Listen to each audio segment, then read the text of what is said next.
같이 기도하고 시작하겠습니다.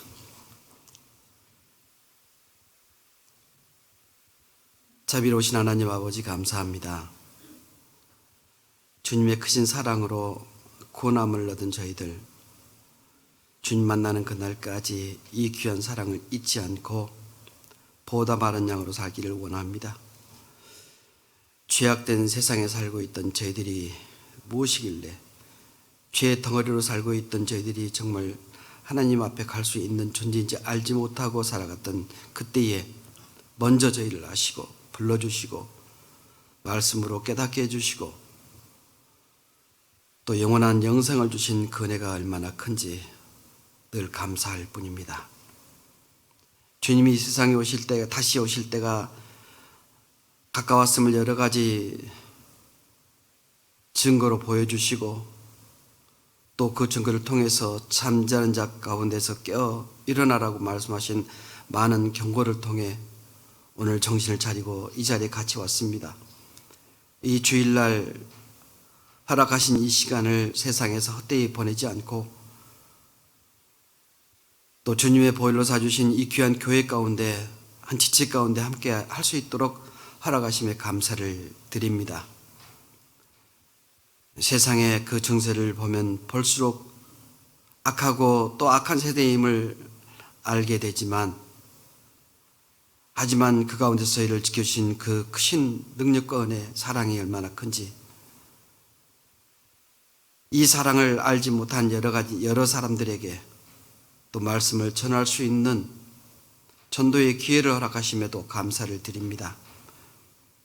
한 사람도 버려지지 않고 모든 사람들이 구원받기를 원하시는 거룩하신 하나님 아버지, 이곳 구미 지역에 이 귀한 교회를 세워주신 것은 이 지역에 구원받아야 될 이르진 영혼들이 너무나 많이 있기 때문이라 믿습니다. 저희들의 말과 행동으로 온전히 주님의 뜻을 전할 수 있도록 저희를 사용하시고 또 저희들 쓰임받기를 원합니다. 함께 하신 모든 능력과 은혜가 저희를 통해서 나타나기를 원합니다. 교회에서 계획하고 있는 모든 일들이 주님의 뜻 가운데서 이루어지기를 간절히 원합니다. 서로 사랑하며 그 사랑을 또 우리 사랑하는 모든 지인들과 형제 자매들 그들에게 전할 수 있고 함께 할 수 있기를 원합니다. 오늘 이 귀한 시간 마치는 시간까지 온전히 지켜주시고 도와주시옵소서. 저희를 사랑하시는 예수님 이름으로 기도 올립니다. 아멘. 사무엘상 같이 보겠습니다.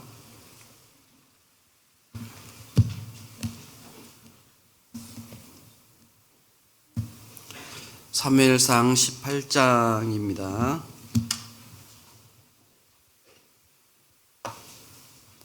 사무엘상 18장 438페이지 사무엘상 18장 6절부터 제가 읽겠습니다. 무리가 돌아올 때 곧 다윗이 블레셋 사람을 죽이고 돌아올 때에 여인들이 이스라엘 모든 성에서 나와서 노래하며 춤추며 소고와 경새를 가지고 왕 사울을 환영하는데 여인들이 뛰놀며 창화하여 가로되 사울이 죽인 자는 천천히요 다윗은 만만이로다 한지라. 사울이 이 말에 불쾌하여 심히 노하여 가로되 다윗에게는 만만을 돌리고 내게는 천천만 돌리니 그에 더 얻을 것이 나라밖에 무엇이냐 하고 그날 후로 사울이 다윗을 주목하였더라. 그 이튿날 하나님의 부리신 악신이 사울에게 힘있게 내림에 그가 집 가운데서 야하려 하는 고로 다윗이 평일과 같이 손으로 수금을 타는데 때에 사울의 손에 창이 있는지라. 그가 스스로 이르기를 내가 다윗을 벽에 박으리라 하고 그 창을 던졌으나 다윗이 그 앞에서 2번 피하였더라. 여호와께서 사울을 떠나 다윗과 함께 하심으로 사울이 그를 두려워한지라. 그러므로 사울이 그로 자기를 떠나게 하고 천부장을 삼음에 그가 백성 앞에 출입하며 그 모든 일을 지혜롭게 행하니라. 여호와께서 그와 함께 계시니라. 사울이 다윗이 크게 지혜롭게 행함을 보고 그를 두려워하였으나 온 이스라엘과 유다는 다윗을 사랑하였으니 그가 자기들 앞에 출입함을 인함이었더라. 여기까지입니다.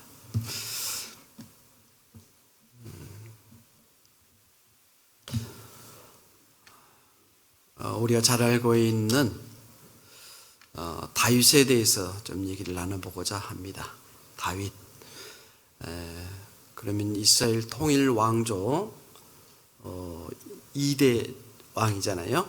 사울을 이어서 다윗, 그 다음에 이어지는 왕이 솔로몬이죠.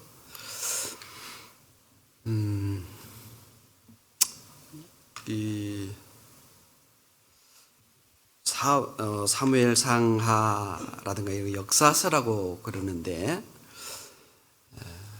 성경에서 이 역사서를 기록한 이유는 분명히 있을 거예요.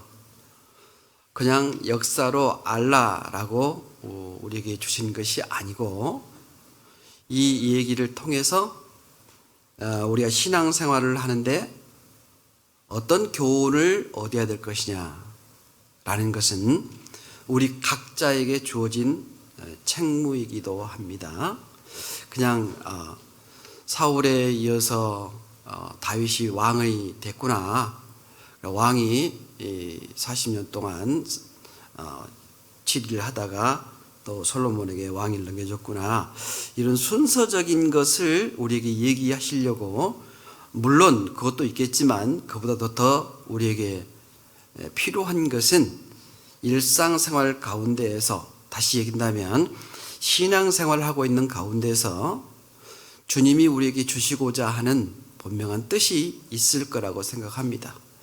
그것을 몇 가지를 한번 생각을 해보려고 합니다. 사울은 성경에서 어떤 모습을 보여주고 있냐면 육신적인 삶을 살고 있는 사람의 모습으로 사울을 그리고 있고요. 다윗은 성령을 따라 살아가는 사람의 대표적인 모습으로 성경에는 쭉 얘기를 하고 있습니다.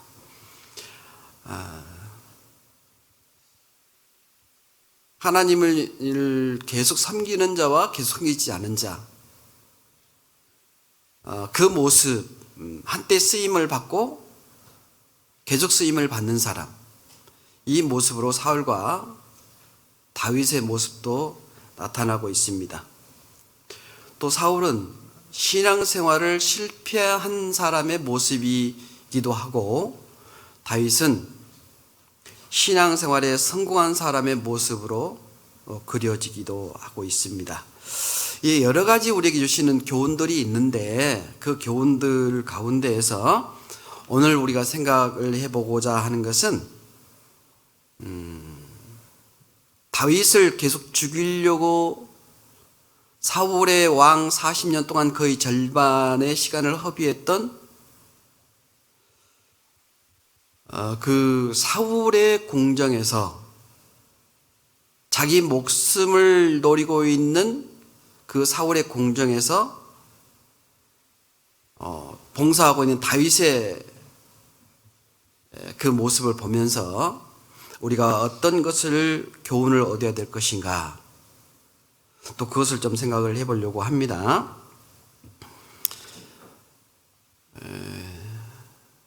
다윗은 기름 부음 받은 자이잖아요. 기름 부음 받은 자인데 한 번으로서 끝나면 좋겠는데 다윗은 3번의 기름을 부음 받은 자가 됐어요. 어렸을 때부터, 그리고 실제 왕 그 직위에 오르를 때까지. 그런데 이제 블레셋과의 전투에서 승리를 해가지고 왔습니다. 제일 앞장에는 당연히 이제 사울 왕이 있었겠지만 그 군대 장관은 그때 다윗이었어요. 근데 대대적인 승리를 얻었지 않습니까? 전쟁에서 승리를 했어요. 그 승리를 하고 이제 돌아오는데 여인들이 노래를 합니다. 다윗의 죽인 자는 천천히요 사울은 만만이로다. 이 간단한 이 노래를 여인들이 하고 있었어요. 근데 이 노래를 들을 때 사울의 심정은 어땠느냐? 18장 8절에 다윗이 이 말에 불쾌하여 심히 노하여 가로되 다윗에게는 만만을 돌리고 내게는 천천만 돌리니 그에 더 얻을 것이 나라밖에 무엇이냐 하고 그날 후로 사울이 다윗을 주목하였더라. 이 간단한 노래임에도 불구하고 이제 사울은 생각을 해보는 겁니다.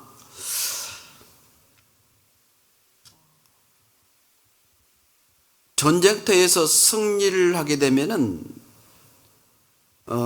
이스라엘의 승리가 되잖아요. 이스라엘의 승리가 되는데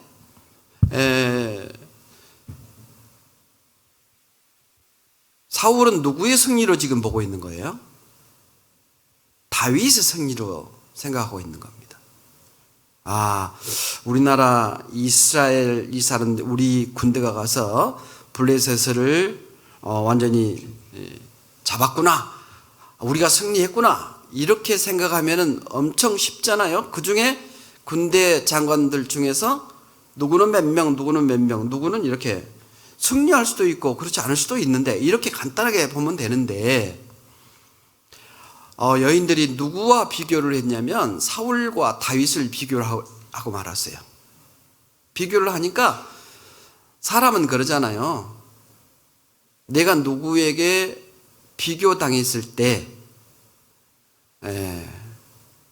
자기가 누구보다 더 못된 모습으로 보인다면 즐겁습니까? 화가 납니까? 좋으신가 보네. 절대 평상심을 가질 수는 없을 거예요. 그죠? 뭔가 내가 왜 그들과 같이 비교를 당하고 그 비교를 당하는데 왜 이런 모습으로 내 생활을 해야 될 것인가? 그런 마음속에 있는 것이 우라가 올라오기도 할 겁니다. 저는 그러더라고요. 나만 그런가요? 아마 직장에서 진급을 하는데 누구는 대리로, 누구는 과장으로, 누구는 부장으로, 누구는 이사로 이렇게 막 진급을 해요. 근데 나하고 같은 위치 레벨에서 나는 부장으로 승진을 했는데 그 친구는 갑자기 이사, 간부로 승진을 됐다. 그러면은 뭐야? 내가 뭐지? 자기를 돌아볼 수도 있지만 제가 뭐길래? 막 이런 비교식이 안 되던가요? 괜한 거 물어봤는지 모르겠네요. 아마 다 똑같은 심정일 겁니다. 그래서 사울은 그래서 육신적인 삶의 사람의 모습으로 보여주고 있는 거예요.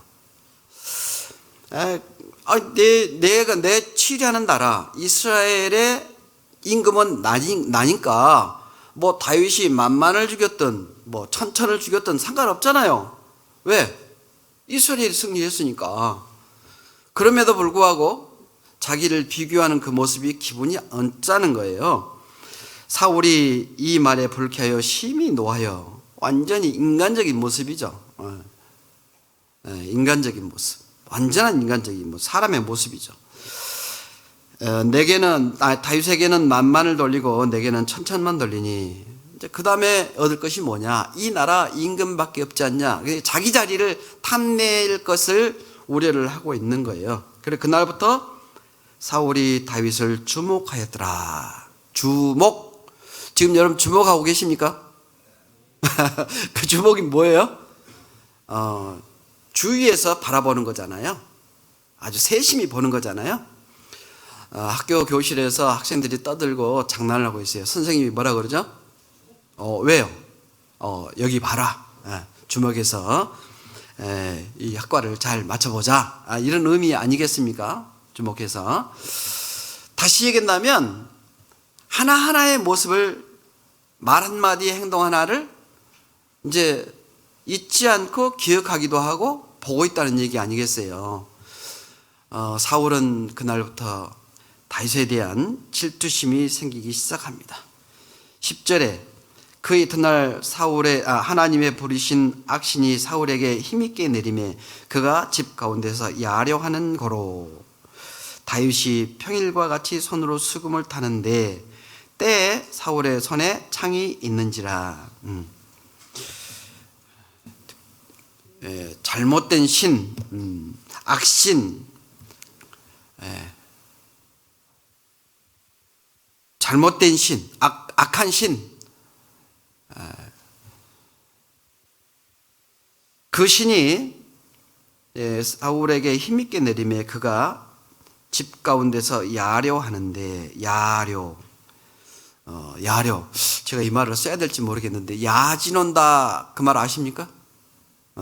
다른 사람을 무시하고 시피하고 업신여기고 얕아 보이고 그러면서 사람들을 계속 욕을 한다든지 뭐 이런 거 아니겠어요? 야려한다, 야지를 놓는다, 업신여긴다, 비방한다, 시끄러운 소리로 막 떠든다, 뭐 이런 거예요. 그러니까 계속 누구를 향해서 그렇게 하겠습니까? 지금 다윗에게 그렇게 하는 거예요. 다윗에게. 그리고 손에는 뭐를 들고 있냐면 창을 들고 있어요. 창은 뭐 하는 무기냐면 죽이는 거예요. 상대방을 공격하는 무기, 방어하는 무기가 아니라 공격하는 무기죠. 그런데 다윗은 그 안에서 뭐를 하고 있어요? 지금 수금을 타고 있어요. 하야금을 타고 있다든지, 우리나라 같으면 검은 거를 타고 있다든지 뭐 이런 거예요. 그러니까 악기를 이렇게 연주를 하고 있는데 사울은 그 다윗을 죽이려고 창을 던졌어요. 몇 번을 던졌느냐? 11절. 그가 스스로 이르기를 내가 다윗을 벽에 박으리라 하고 그 창을 던졌으나 다윗이 그 앞에서 2번 피하더라. 몇 번 던진 것 같습니까? 2번 이상은 던진 것 같아요. 2번 피했다. 2번 이상 던진 거예요. 사람을 죽이려고 한 번 던지면 실수라고 생각하는데 2번이면 계획적이잖아요. 계획적으로 죽이려고 그러는 거예요. 누가? 사울이 다윗을 죽이려고 하는 거예요. 여호와께서 사울을 떠나 다윗과 함께 계심으로 사울이 그를 두려워한지라.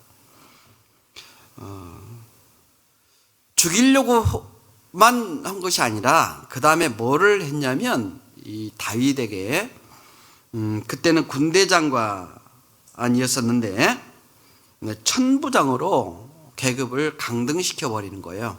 천부장은 1000명을 다스릴 수 있는 그 군대장이잖아요.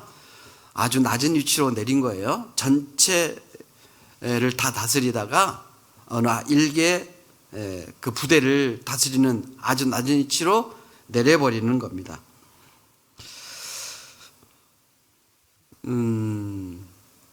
그때 다윗의 심정은 어땠을까요? 나는 당신을 위해서 노래도 하고 수금도 타기도 하고 당신의 그 어지러운 마음을 안정을 시키기 위해서 이렇게 계속적으로 노력을 하는데 어떻게 나에게 창을 던져 나를 죽이려고 합니까? 뿐만 아니라 군대에서 이렇게 가장 낮은 위치까지 내칠 수가 있습니까? 하고 원망할 수도 있고 원수를 삼을 수도 있는 것이 누구의 입장이죠 지금?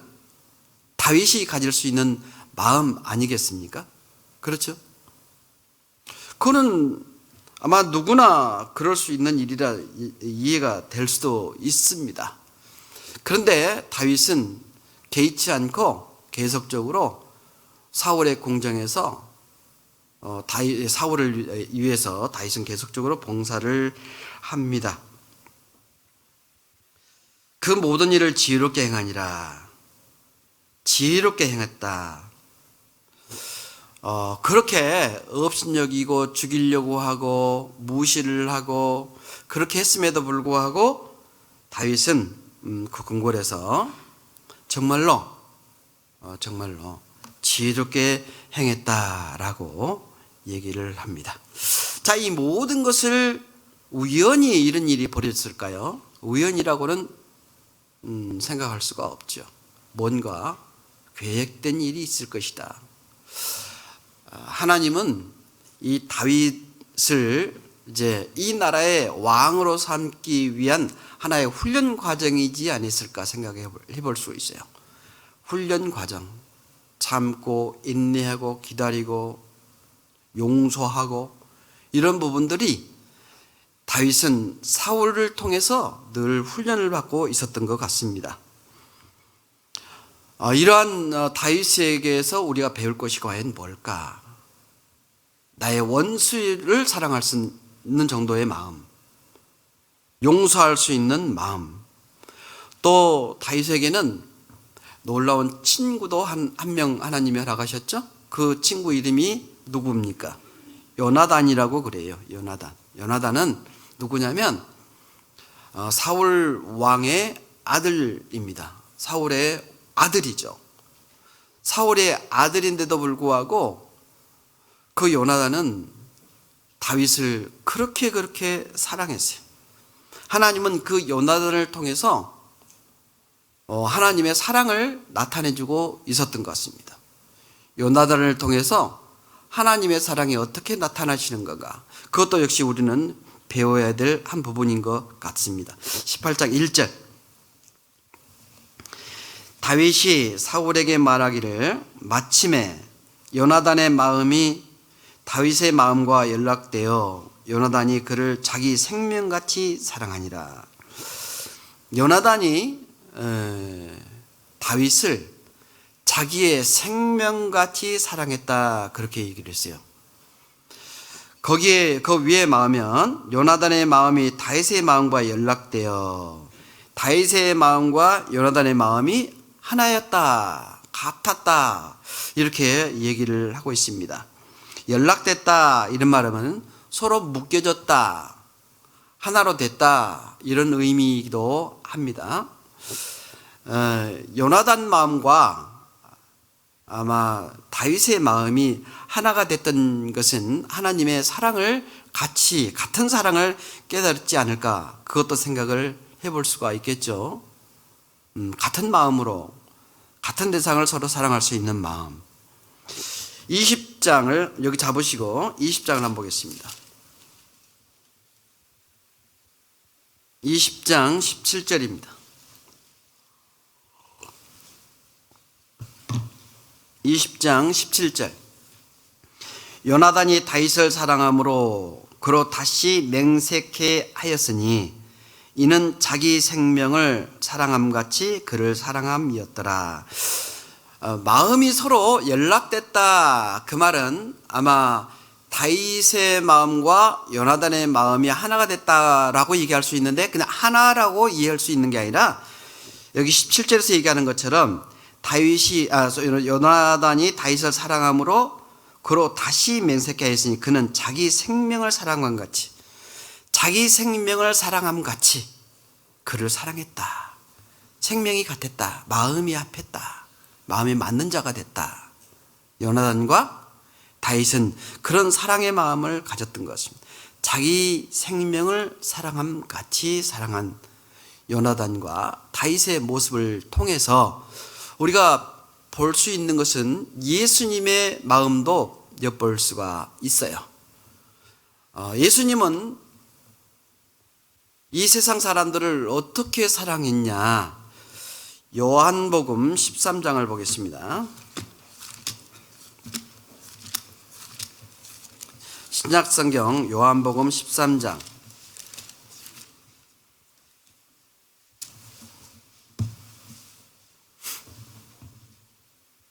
요한복음 13장 1절 요한복음 13장 1절 같이 읽어봅니다. 유월절 전에 예수께서 자기가 세상을 떠나 하나님께로 돌아가실 때가 이른 줄 아시고 세상에 있는 자기 사람들을 사랑하시되 끝까지 사랑하시니라.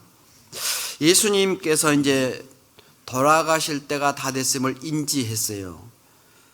그래서 예수님께서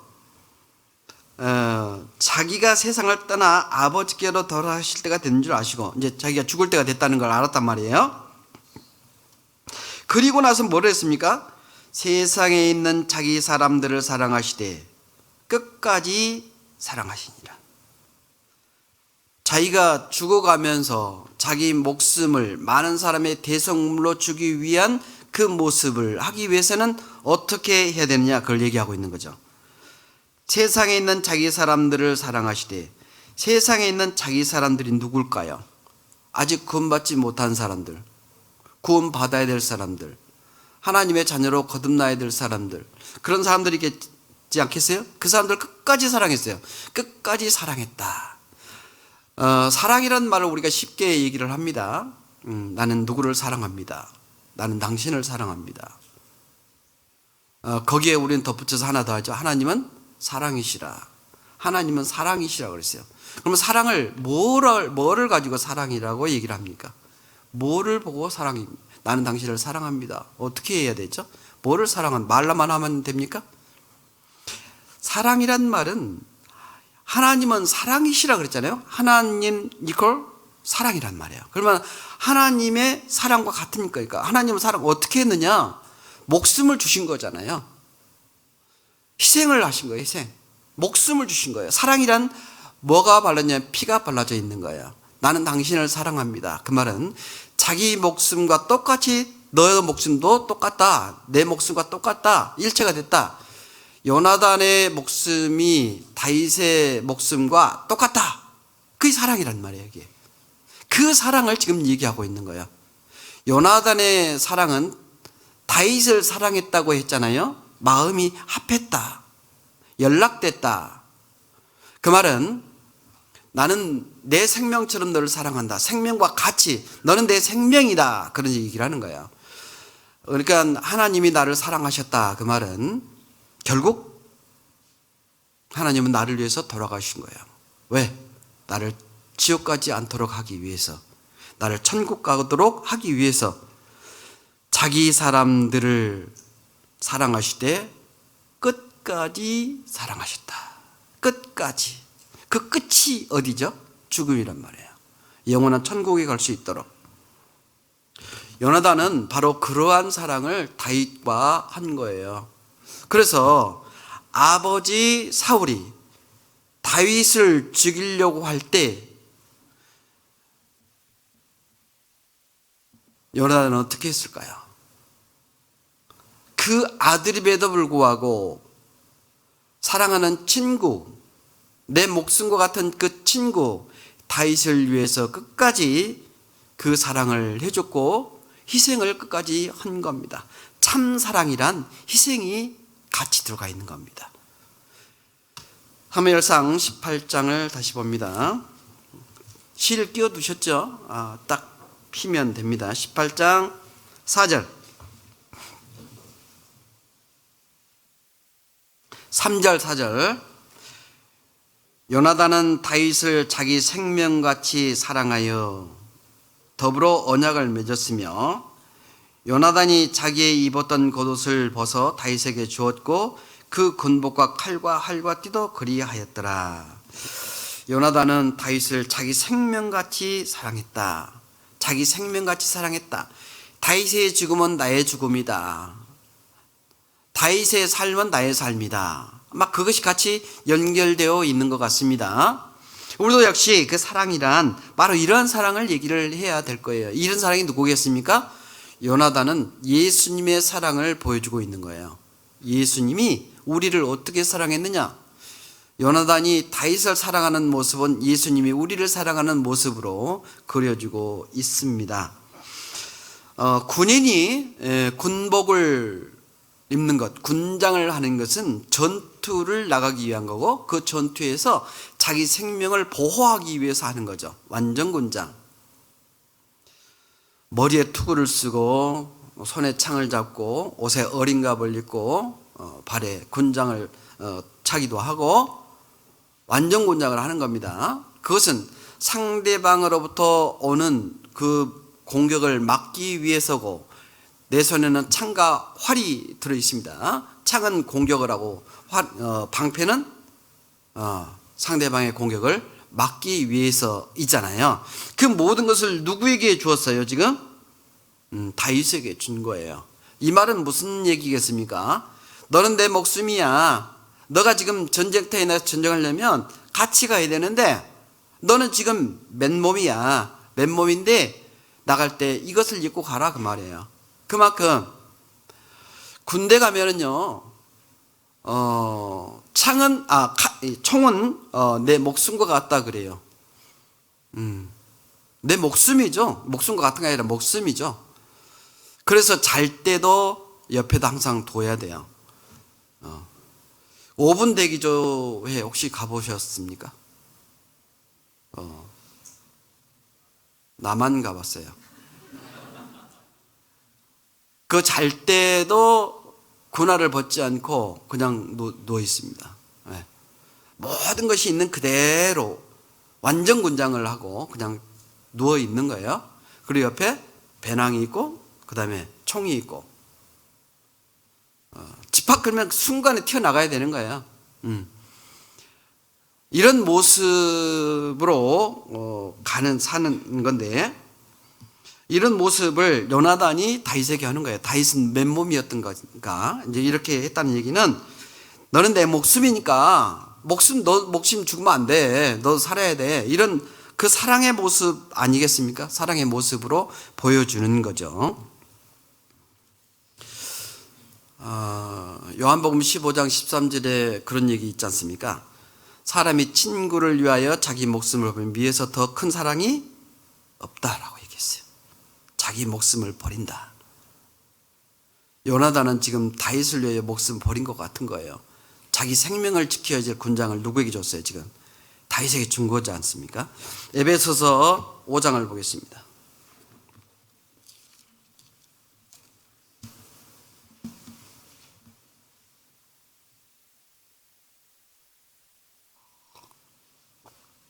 에베소서 5장 2절입니다.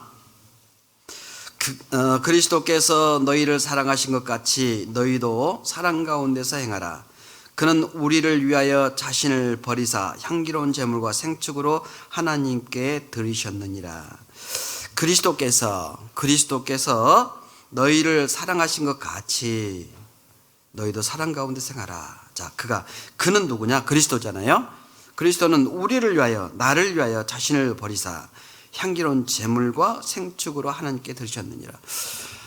요나단이 다윗을 위했던 그 모습 또 예수님이 우리를 위해서 했던 그 모습도 같은 거예요. 같은 거라고요. 요나단의 모습은 바로 예수님의 모습이었던 겁니다. 그리스도께서 너희를 사랑하신 것 같이 사랑했다. 그러면 생명이 들어있는 거예요. 생명. 우리를 위하여 자신을 버렸습니다.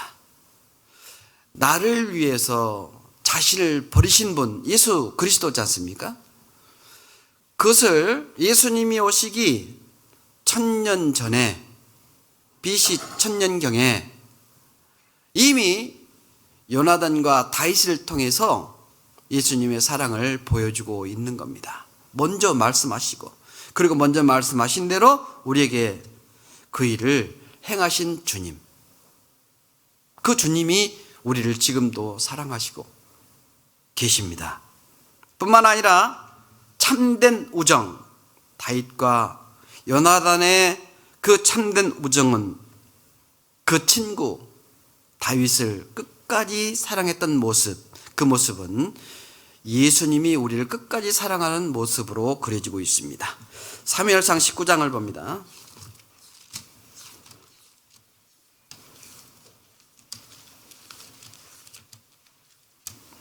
사무엘상 19장 4절. 사무엘상 19장 4절. 요나단이 그 아비 사울에게 다윗을 포장하여 가로되 원컨대 왕은 시나 다윗에게 범죄치 마옵소서. 그는 왕께 득죄하지 아니하였고 그가 왕께 행한 일은 심히 선함이니이다.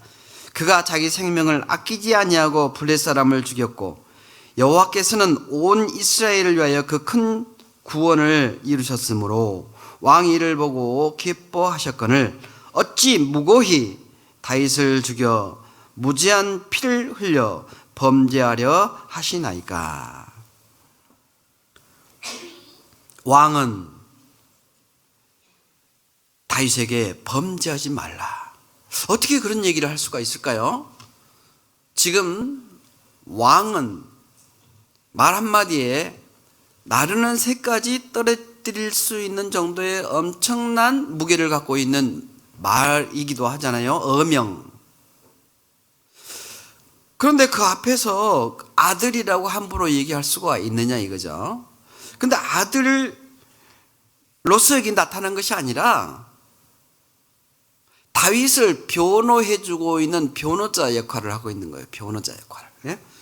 요나단이 그 아비 사울에게 다윗을 포장하여 변명하여 가로되 원컨대 왕은 신하 다윗에게 범죄치 마옵소서. 지금 요나단이 아버지 사울이 하는 모습을 보니까 되지 않은 말을 하고 있는 것 같아요. 그러니까 득죄하지 말라. 그가 왕께 행한 일은 심히 선한 일입니다. 왕인 사울을 해치려고 하는 것이 아니라 전부 다가 선한 일을 위해서 얘기를 하고 뜻을 행하고 있는 것이지 왕인 사울을 해치려고 하는 것이 아니니까 제발 그만 죽이려고 하는 일을 그만 멈추셔. 무죄한 자의 피를 흘리지 말게 하옵소서. 무죄한 자, 죄가 없는 자를 죽이려고 하지 마옵소서. 아버지 앞에서 아버지가 아니라 왕 앞에서 이렇게 얘기할 수 있을까요? 왕 앞에서 함부로 할 수가 없어요.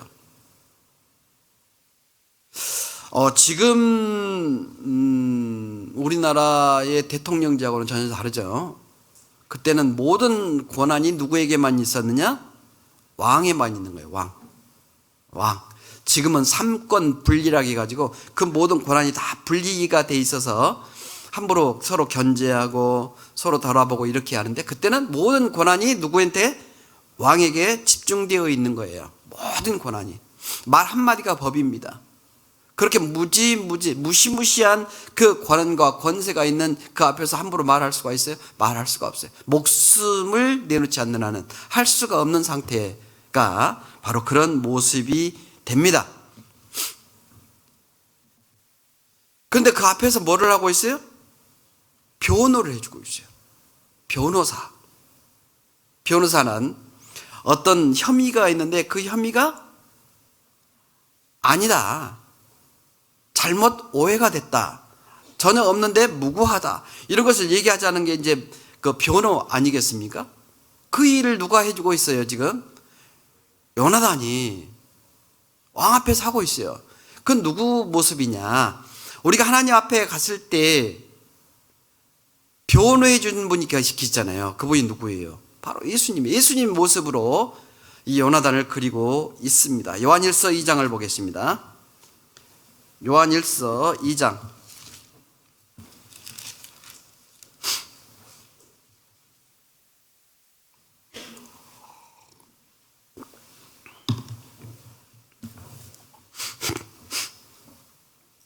요한일서 2장 1절입니다. 나의 자녀들아, 내가 이것을 너희에게 쓰면 너희로 죄를 범치 않게 하려 함이라. 만일 누가 죄를 범하면 아버지 앞에서 우리에게 대언자가 있으니 곧 의로우신 예수 그리스도시라. 저는 우리 죄를 위한 한목제물이니 우리만 위할 뿐 아니요 온 세상의 죄를 위하심이라. 자, 1절에 보니까 뭐라고 그랬습니까? 너희로 죄를 범치 않게 하려 함이라. 만일 누가 죄를 범하면 아버지 앞에서 우리에게 대언자가 있으니, 대언자, 변호사가 있으니 곧 의로우신 예수 그리스도시라. 예수님은 우리가 죄가 없다라는 변호를 해주기 위해서 지금도 하나님 앞에서 기도하고 계시고 기다리고 계시는 거예요. 이게 누구 모습을 얘기하고 있습니까? 지금 사울 왕 앞에서 다윗이 죄가 없다는 것을 변호해주고 있는 요나단의 모습과 같은 거 아니겠어요? 요나단은 누구의 모습이냐? 그러니까 결국 예수님의 모습이다. 예수님의 모습으로 지금 그려주고 있다. 언제 나타나겠어요? 지금 천년경이니까 천년 후에 오실 예수님 모습을 먼저 보여주고 있는 겁니다. 그래서 그 말씀대로 그대로 쭉 이루어지고 계시잖아요. 네. 참된 우정은 친구를 위해 끝까지 변호해 줍니다. 뿐만 아니라 진실되고 참된 교제를 계속할 수 있는 것이 참된 우정이고 친구입니다. 사무엘상 20장을 봅니다.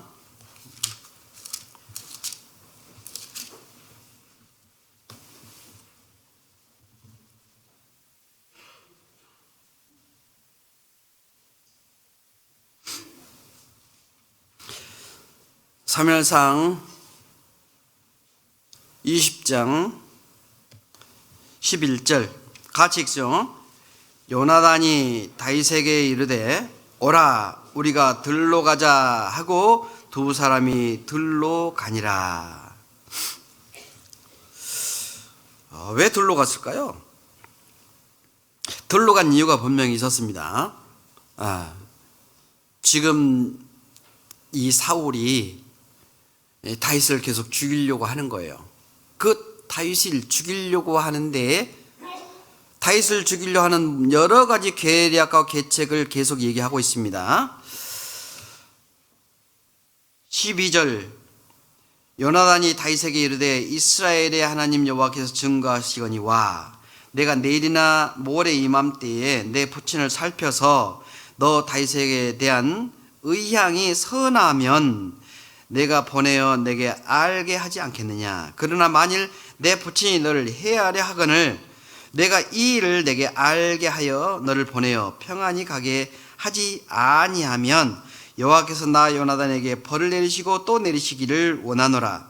여호와께서 내 부친과 함께 하신 것 같이 너와 함께 하시기를 원하노니 너는 나의 사는 날 동안에 여호와의 인자를 내게 베풀어서 너로 죽지 않게 할 뿐 아니라 여호와께서 너 다윗의 대적들을 지면에서 다 끊어버리신 때에도 너는 내 인자를 내 집에서 영영히 끊어버리지 말라 하고 이에 요나단이 다윗의 집과 언약하기를 여호와께서는 다윗의 대적들을 치실지어다 하니라.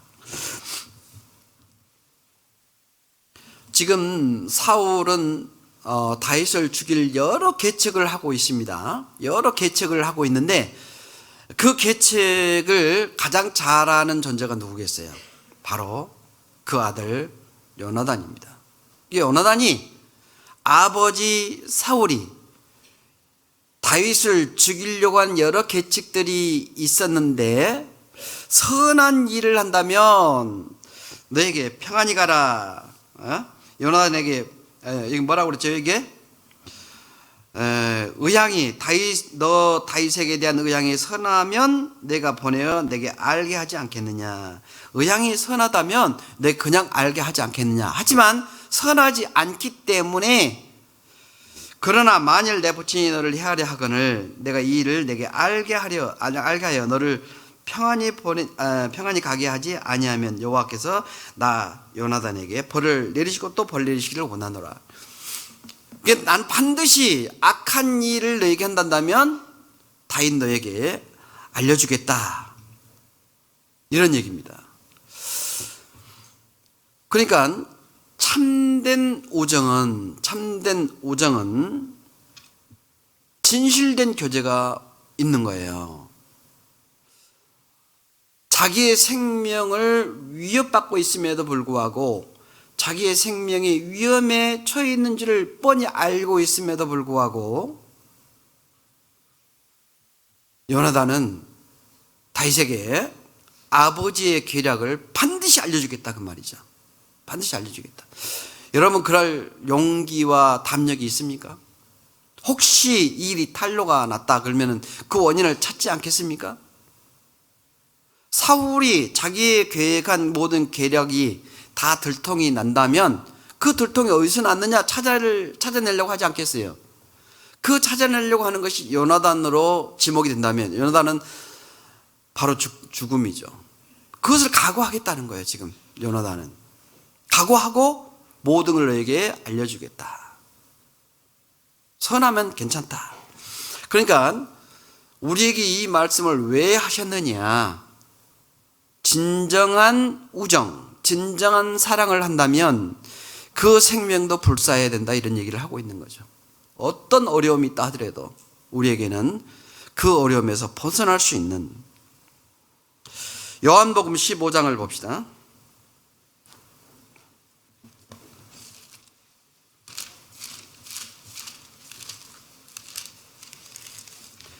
요한복음 15장 15절.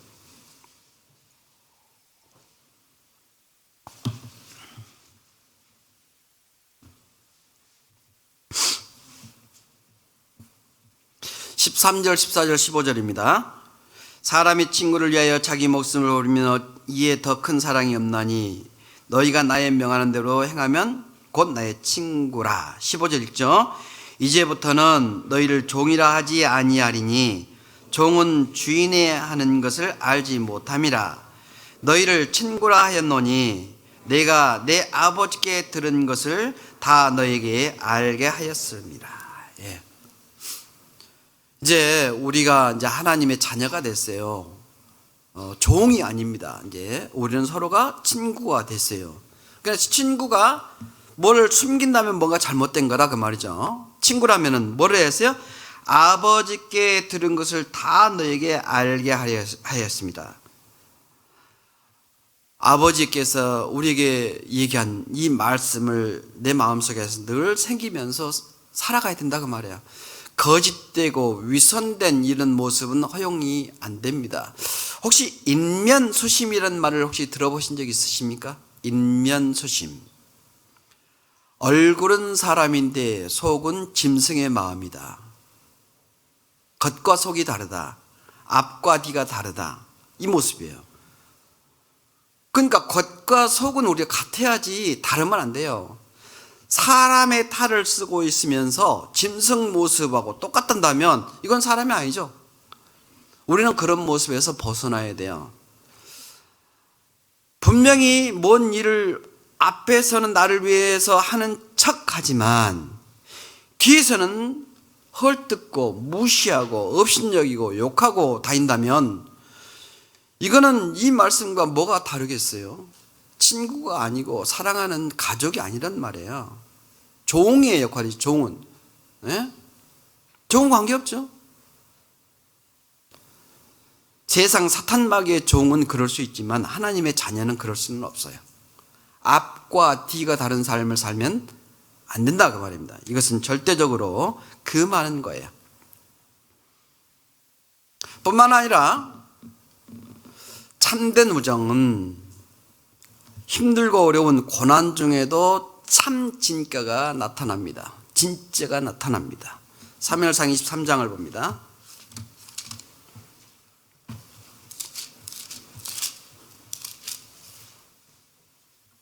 23장입니다. 23장 15절입니다. 23장 15절. 다윗이 사울의 자기 생명을 찾으려고 나온 것을 보았으므로 그가 10황무지 숲풀에 있었더니 사울의 아들 요나단이 일어나 숲풀에 들어가서 다윗에게 이르러 그로 하나님을 힘있게 의지하게 하였는데 곧 요나단이 그에게 이르기를 두려워 말라. 내 붙인 사울의 손이 내게 미치지 못할 것이요 너는 이스라엘의 왕이 되고 나는 내 다음이 될 것을 내 붙인 사울도 안다 하니라. 두 사람이 여호와 앞에서 언약하고 다윗은 숲풀에 거하고 요나단은 자기 집으로 돌아가니라.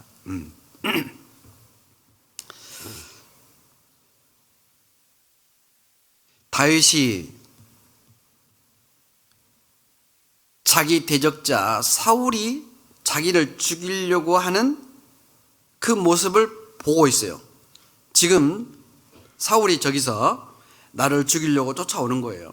나를 죽이려고 쫓아옵니다. 다가오고 있어요. 그래서 가만히 있는 게 아니라 어디로 갔습니까? 그가 쉿 황무지에 숲에 있었더니 사울의 아들 요나단이 일어나 숲에 들어가서 다윗에게 이르되 그로 하나님을 힘있게 의지하게 하였는데, 그 힘있게 의지하게 하는 일 누가 했습니까? 그 친구 요나단이 다윗에게 얘기하는 거예요. 두려워 말라. 내붙인 사울의 손이 내게 미치지 못할 것이요. 걱정 마. 걱정하지 마라. 내 아버지 다윗 사울이 너를 죽일 수가 없어. 왜 그런지 알아? 그 설명을 하는 거예요. 너는 이스라엘 왕이 되고 나는 네 다음이 될 것을 내 부친 사울도 안다. 내 아버지도 안다. 너가 왕이 될 걸 알고 있어. 그 말은 뭔 말이겠습니까? 기름 부음 받은 자, 하나님이 너와 함께 하는 것을 내가 보았다. 하나님이 너를 지켜주실 거야. 하나님을 따르고 하나님을 믿는 거예요. 이것이 다윗의 마음을 요동치지 않도록 하시는 마음이 되어 있는 겁니다. 이때. 근데 그 일을 누가 해주느냐? 요나단이 해주는 거예요. 여러분 혼자 어떤 일을 할 때하고 둘이 어떤 일을 도모할 때 어떨 때 그 마음에 훨씬 더 편안함을 얻고 용기를 얻게 되던가요? 혼자 일을 도모할 때보다 둘이라면 힘이 훨씬 더 배가가 되죠. 이 일이 맞느냐, 이 일이 틀리냐 생각하고 있다가 친구에게 얘기를 했어요. 친구야, 내가 이런 일을 할 건데 어때? 해야 되나 말아야 되나? 그때 옆에 있는 친구가 괜찮아, 해. 그러면은 망설이고 있는 마음이 하는 쪽으로 확 굳어지잖아요. 그죠? 우리 마음이 혼자보다는 옆에 있는 친구의 힘이 엄청나 크게 되는 거예요. 그래서 옆에 사람 친구가 그렇게 중요한 겁니다. 예? 못된 일을 도모할 때도 마찬가지예요. 그거 하지 마라, 그거 하면 안 된다 라고 하는 것보다 예 맞아, 그 애는 못돼 먹었어, 그러니까 우리가 그런 일을 해도 돼, 상관없어, 옆에서 그렇게 딱 부추기게 된다면 거침없이 그 일을 하는 거예요. 못된 일을 하는 거예요. 그냥 옆에 친구가 너무너무 중요합니다. 옆에 있는 친구가. 두려워하지 말라. 하나님의 일을 우리가 한다면 우리는 두려워할 필요가 없어. 왜? 하나님이 함께 하시니까. 하나님이 더불어 함께 한다는 걸 잊어버리면 안 돼. 이사야 41장을 보겠습니다.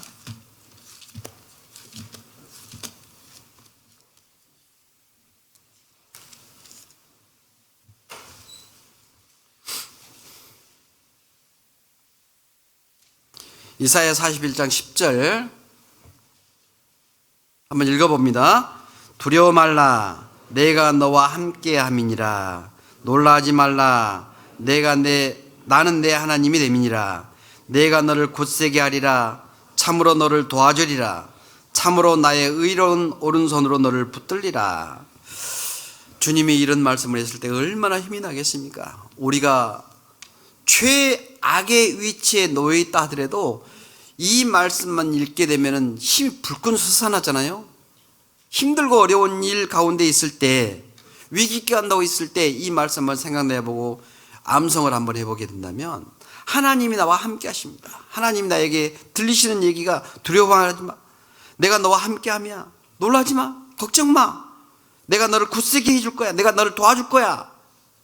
이런 말씀을 주님이 해주신다면 여러분 용기 나요, 안 나요? 용기가 나잖아요. 대단하잖아요.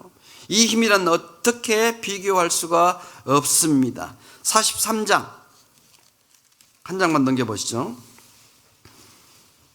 43장 2절 같이 읽습니다. 내가 물 가운데로 지날 때에 내가 함께 할 것이라. 강을 건널 때에 물이 너를 침몰지 못할 것이며 내가 불 가운데로 행할 때에 타지도 아니할 것이요 불꽃이 너를 사르지도 못하리니 대저 나는 여호와 내 하나님이요. 예. 물 가운데 지나갈 때 내가 함께 할 것이라. 물살에 힘쓸리지 않고 너를 단단하게 여기서 저쪽까지 건너게 해줄 것이니까 걱정 마라. 강을 건널 때 물이 너를 침몰치 못할 것이다. 너를 빠뜨려서 잠기지 못하게 할 것이야. 불 가운데로 행할 때 걱정 마. 널 타지도 않을 거야. 실제 이런 모습을 다 보여줬잖아요. 이스라엘 사람들이 출애굽할 당시에 그 홍해의 물을 빠지지 않고 건널게 해주셨고, 다니엘 선지자를 통해서 그 불 속에서 건져주는 그 모습을 우리는 보잖아요. 주님이 실제 하시는 일이지 않습니까? 우리는 힘들고 어려울 때 정말 생명이 경각간에 달려있다 하더라도 주님의 하신 이 말씀을 내 마음속에 새긴다면 용기를 얻게 되고 담력을 얻게 됩니다. 힘들고 어려울 때 이 말씀 한번 생각해 보셔요. 대저 나는 여호와 내 하나님이라. 내 하나님이야. 내가 너를 창조한 자야. 내가 너를 지켜주실 거야. 내가 너를 천국에 해줬어. 걱정 마라. 그래서 참된 우정, 진짜 친구는 그 모든 것을 극복하게 해주십니다. 모든 것을 더 지혜롭게 행할 수 있도록 하나님께서는 그 친구를 통해서 나에게 용기를 주시고 담력을 주시죠. 사무엘상 18장을 다시 봅니다.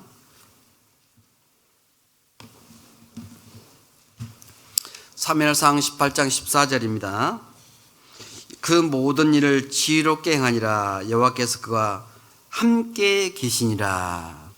여기 성경에 보면은요, 지혜롭게 행한다는 말이 계속적으로 반복하고 있습니다. 30절에도 볼까요? 30절.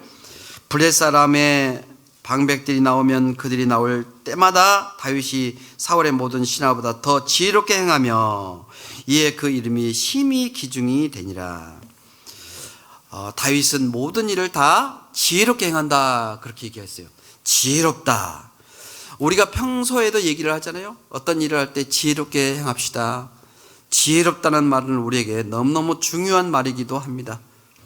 그 지혜롭다는 말을 우리는 생각할 필요가 있어요. 그 지혜로운 것이 뭘까? 뭐를 할 때 지혜롭게 행한다고 성경에서는 얘기하고 있을까?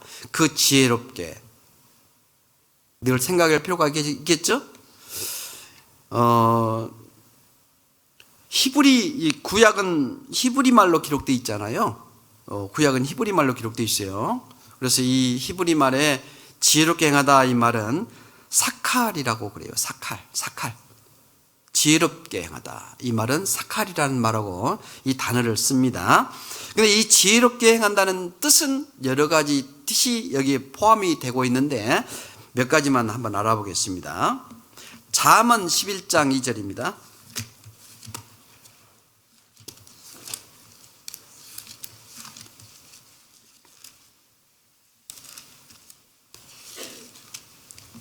잠언 11장 2절.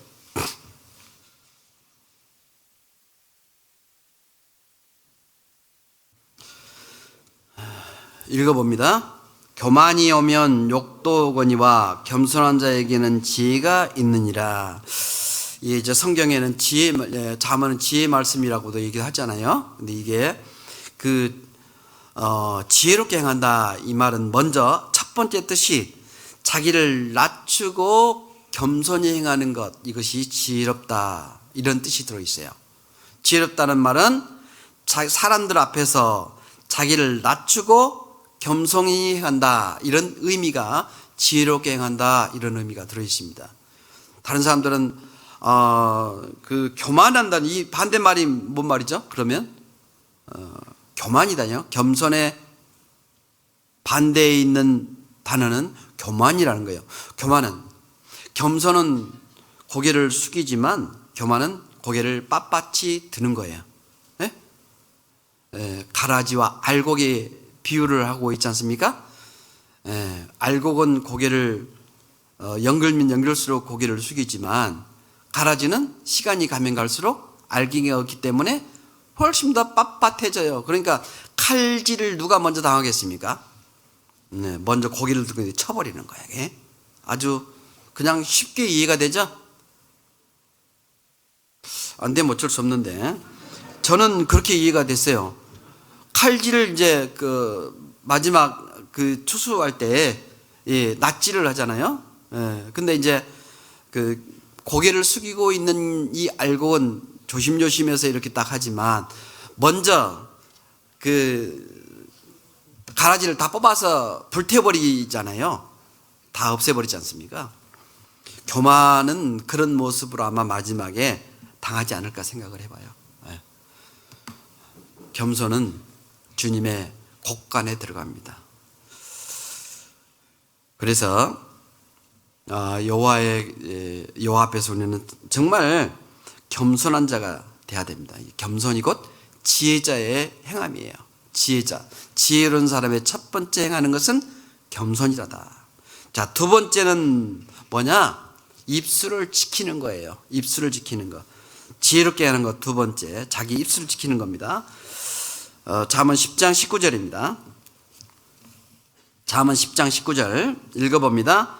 말이 많으면 허물을 면키 어려우나 그 입술을 제어하는 자는 지혜가 있느니라. 자, 지혜롭다 이 말은 자기 입술을 지키는 거예요. 제어한다, 컨트롤한다 그 말 아니겠습니까? 가속도를 내기도 하고 스톱도 하기도 하고 안 하기도 하고 뭐 이런 제어죠. 컨트롤하는 겁니다. 자기 입술을 제어하는 자는 지혜로운 자다 이렇게 얘기를 하는 거예요. 하나님의 말씀에 우리는 지혜로운 자가 돼야 됩니다. 근데 지혜롭지 않은 사람은 어떤 사람이냐? 11장 13절에 이렇게 얘기하고 있어요. 두루 다니며 한담하는 자는 남의 비밀을 누설하나 마음이 신실한 자는 그런 것을 숨기느니라. 지혜로운 자는 자기 입술을 제어하고 컨트롤하지만 교만한 자는 험담을 하고 다녀요. 한담을 하고 다닌다. 식은 말, 실없는 말, 쓸데없는 말, 한담 있잖아요. 한담. 예. 두루 다니며 이게 쓸데없이 다니는 거예요. 에너지 소모를 하는 거지. 필요 없이. 그리고 한담하는 자는 남의 비밀을 누설하는 사람이다. 이거는 교만한 자예요. 교만한 자. 다른 사람들을 업신여기고 무시하는 자예요.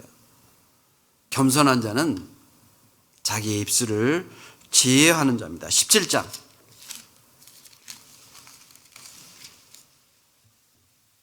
27절입니다.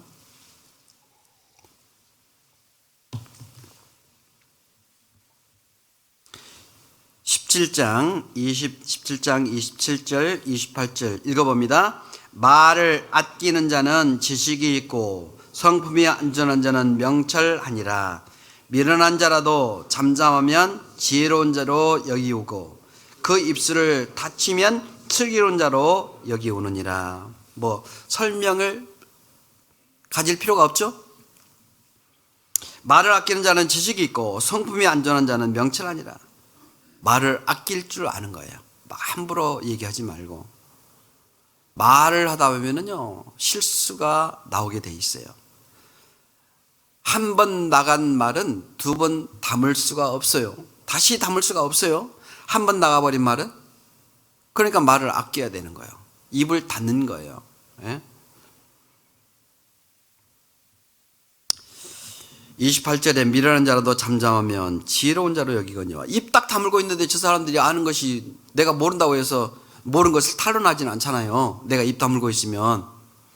그런데 입을 열면은요, 그 사람의 모든 성품이 나타나본다니까. 모르면 모르는 것이 나타나고, 이런 것이 막 나타나는 거예요. 그러니까 입을 닫는 것이 첫 번째가, 우리 구원받은 사람들 함부로 얘기하면 안 되는 거예요. 막 여기저기 다니면서, 이 집 저 집 다니면서, 이곳저곳 다니면서 함부로 얘기해서는 절대 되지 않은 것이 자기 입술을 지킬 줄 아는 자가 지혜롭게 행하는 겁니다. 또 지혜롭게 행한다는 것은 늘 겸손하게 배우고 다른 사람의 충고를 받아들일 수 있는 사람, 다른 사람의 충고를 받아들일 수 있는 그 사람이 바로 지혜롭게 행하는 겁니다. 잠언 21장 11절입니다. 21장 11절 읽어보죠. 거만한 자가 벌을 받으면 어리석은 자는 경성하겠고 지혜로운 자가 교훈을 받으면 지식이 더하느니라. 예. 지혜로운 자가 교훈을 받으면 지식이 더한다니까. 예. 다른 사람의 어떤 일들에도요, 함부로 우리가 그러잖아요. 이 얘기를 이 사람에게는 할 수도 있지만 이 사람에게는 할 수가 없는 때가 나타나요. 그렇죠? 똑같은 얘기인데도 이 사람에게는 하면 안 될 것 같아. 근데 똑같은 얘기를 이 사람 하면은 그것을 이해할 수 있을 것 같아. 그런 느낌 받죠? 왜 그런다니까요. 똑같은 말인데 왜 이 사람과 이 사람은 달라요? 왜 달라져야 됩니까? 이유가 뭐예요? 이 사람은 겸손한 자이고 이 사람은 교만한 자인 거예요. 그러니까 이 얘기를 하면은 뭔가 일이 벌어질 것 같아.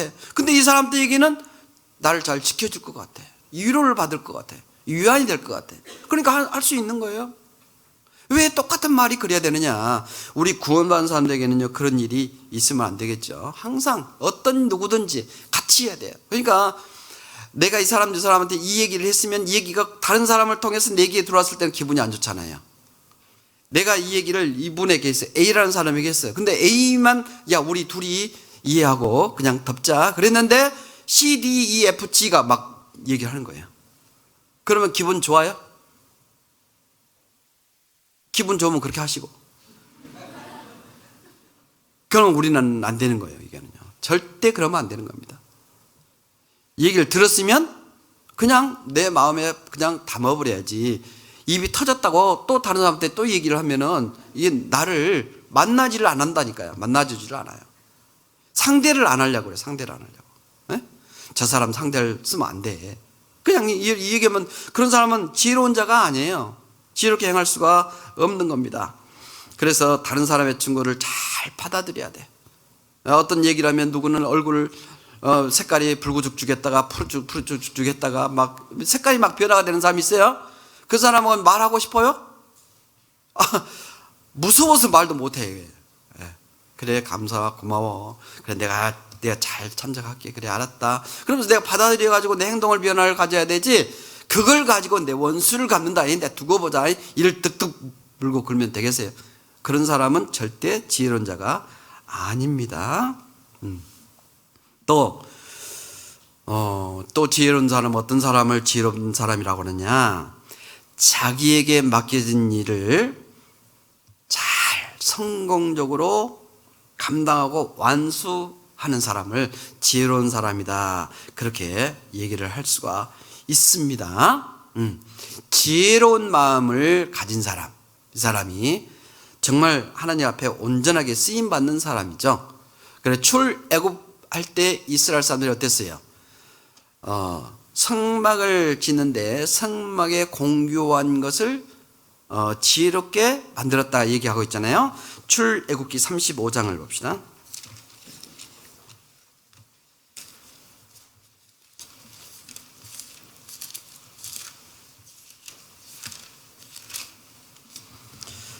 출애굽기 35장 34절 5절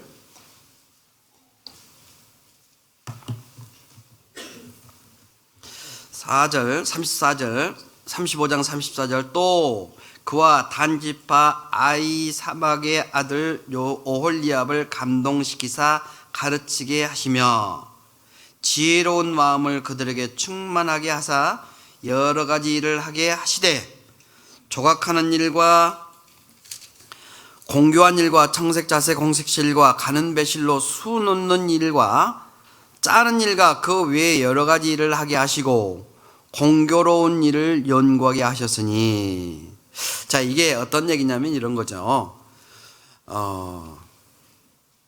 그 성막의 모든 설계도는 누가 줬냐면 주님이, 하나님이 주셔서 그 성막의 모든 일을 하셨잖아요. 그런데 무늬를 그 공교한 무늬라고 그랬어요. 아주 세밀한 무늬들이 있지 않습니까? 이것은 오홀리압에게 그 지혜로운 마음을 주어서 오홀리압이 하는 거예요. 이게 그 설계도에서는 나타나지 않은 것들. 그러니까 하나님의 직무를 하는데 하나님의 뜻 가운데서 하나님으로부터 받은 지혜로운 마음을 가지고 그 일을 하는 거죠. 35절에 그렇게 얘기했지 않습니까? 지혜로운 마음을 그들에게 충만하게 하사. 누가 충만하게 했을까요? 하나님이 그들에게 충만한 마음을 주신 거예요. 설계도에 직접 그림을 나타나지 않았더라도 그 마음을 갖게끔 하시는 분, 그분이 누구였어요? 주님이시잖아요. 네. 그 지혜로운 마음을 우리에게 주신 거예요. 누가? 하나님이. 그 지혜로운 마음을 가지고 내게 담당하는 그 지혜로운 자다. 이사야 11장을 보시죠.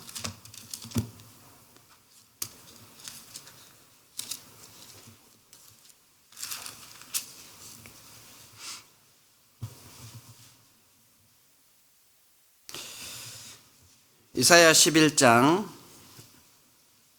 1절. 이새 줄기에서 한 싹이 나며 그 뿌리에서 한 가지가 나서 결실할 것이요 여호와의 신 곧 지혜와 총명의 신이요 모략과 재능의 신이요 지식과 여호와를 경외하는 신이 그 위에 강림하시니 그가 여호와를 경외함으로 즐거움을 삼을 것이며 그 눈에 보이는 대로 심판치 아니하며 귀에 들리는 대로 판단하지 아니하며, 이렇게 쭉 얘기를 하셨는데, 그 지혜로운 마음, 지혜와 총명의 마음이 3절, 4절, 5절에 쭉 나와 있잖아요. 이 지혜로운 마음, 하나님께서 우리에게 지혜로운 마음을 주시고 구원받게 되면은 지혜로운 마음을 갖게 되는 겁니다. 지혜의 신이 우리에게 주시거든요. 지혜로운 마음을 주신 거예요. 총명의 신도, 모략의 신도, 재능의 신도, 지식과 여호와를 경외하는 신도, 다 하나님이죠. 하나님이 우리에게 성령의 신을 우리에게 부어주신 겁니다. 그래서 우리가 맡겨진 일은 오직 주님의 마음으로 하셔야 돼요. 주님의 뜻 가운데서 해야 돼요. 모든 직무를 하나님의 뜻으로서 해결하는 마음, 이 마음을 우리는 뭐라고 하냐? 사칼, 지혜로운 마음이다.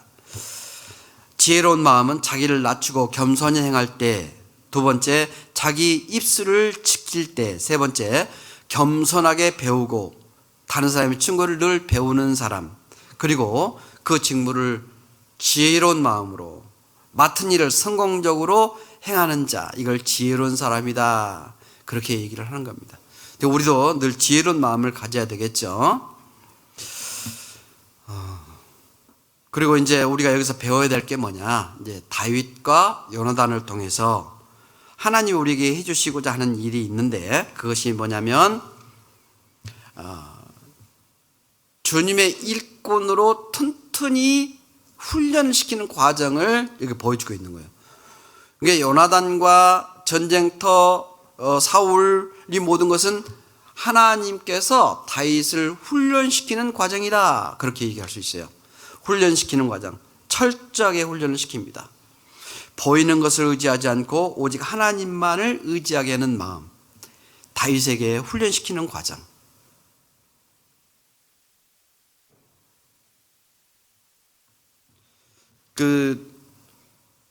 다윗이 전쟁터에 나가보지 않았지만 전쟁을 이길 수 있었던 것은 다윗의 목동리를 통해서 그 짐승을, 양과 염소와 이런 짐승을 사랑하는 마음, 지키려고 하는 마음, 그것이 곧 백성을 지키는 마음이다. 전쟁에서 이기는 마음을 그에게 주신 거죠. 실제 눈에 보이는 것은 의지하면 안 된다는 것도 가르쳐 주셨어요. 실제 보이는 것을 의지하지 말라. 네.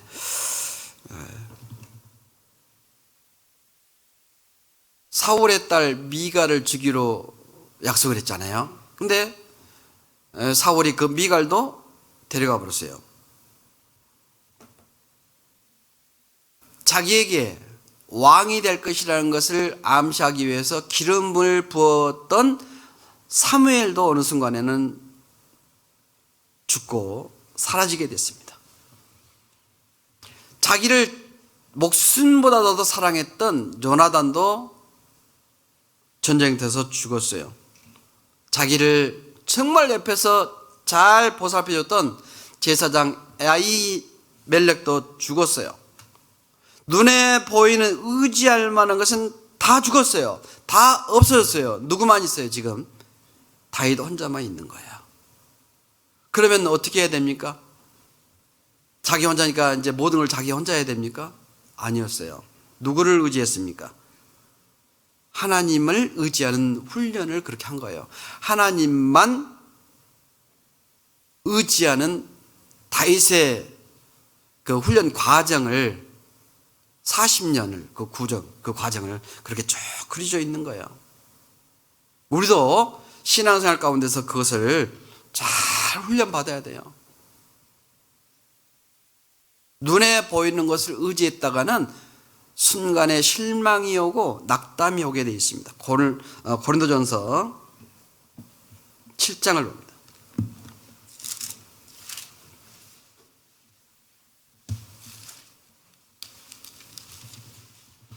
고린도전서 7장 29절.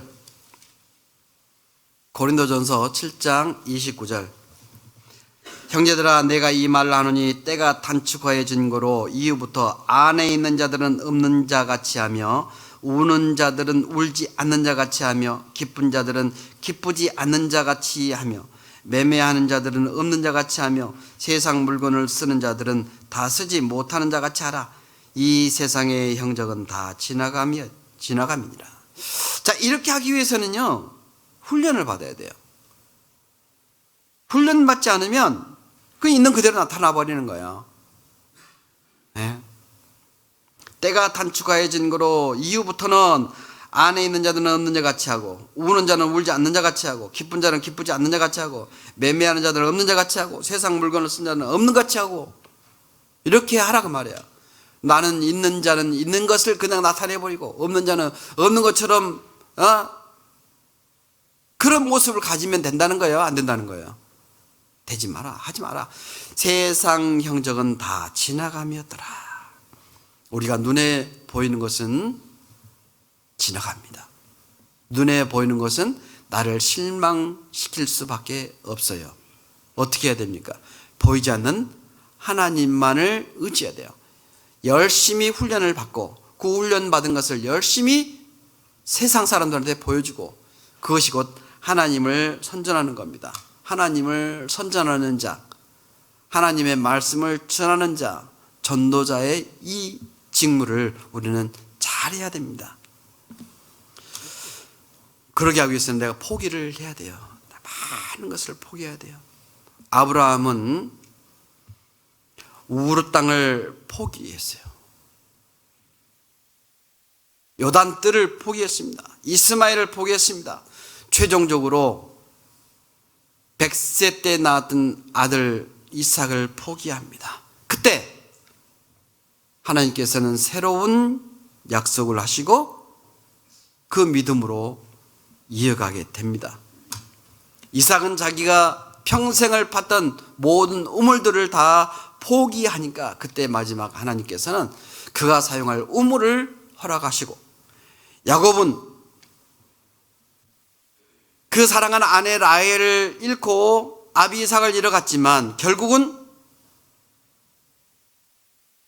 하나님만을 확고하게 섬기는 자가 되고 있습니다. 모세는 공주의 아들이기를 포기를 했습니다.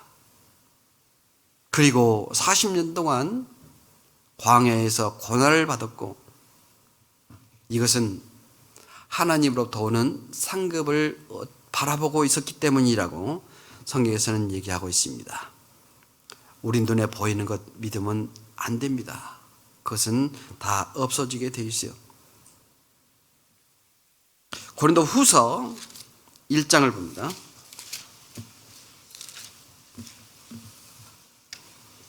고린도 후서 1장 8절 9절 형제들아 우리가 아시아에서 당한 환난을 너희가 알지 못하기를 원치 아니하노니 힘이 지나도록 심한 고생을 받아 사흘 소망까지 끊어지고 우리 마음에 사형 선고를 받은 줄 알았으니 읽어볼까요? 이는 우리로 자기를 의뢰하지 말고 오직 죽은 자를 살리시는 하나님만 의뢰하게 하심이라. 예. 이는 우리로 자기를 의뢰하지 아니하고 오직 죽은 자를 살리시는 하나님만 의뢰하게 하십니다. 세상 것 내가 보이는 것, 내가 가진 것 포기할 줄 알아야 되고, 그 포기하는 순간 오직 누구만이 있느냐? 나에게는 하나님만 있다. 하나님만 바라보는, 하나님만 의지하는 그런 믿음이 되기를 바랍니다. 기도하겠습니다. 자비로우신 하나님 아버지, 감사합니다. 이 귀한 시간을 또 말씀 앞에 나오게 해주시고, 또 말씀을 통해서 우리에게 주시는 이 교훈을 받아 주님 앞에 가는 그날까지 온전히 살아갈 수 있도록 저에게 힘과 능력을 허락해 주시옵소서. 특별히 이곳 구미 지역에 이 귀한 교회를 세워주심에 감사를 드립니다. 이곳에 몸된 지체로 함께 할 수 있도록 하심에도 감사를 드립니다. 또 이곳에 구원받아야 될 많은 영혼이 있음을 또한 감사를 드립니다. 이 지역에 이뤄진 그 영혼들을 말씀 앞으로 불러서 구원에 이룰 수 있도록 그 믿음도 허락해 주시고 우리를 그 일에 사용받게 해주시기를 원합니다. 쓰임받는 자로서의 행복함도 허락해 주시옵소서. 담임 목사님을 중심으로 온 교회가 하나 되어 주님의 사랑을 온전히 전할 수 있는 이 귀한 교회가 되기를 간절히 원하며 저희를 죄악에서 구원해 주신 구주 예수님 이름으로 기도 올립니다. 아멘.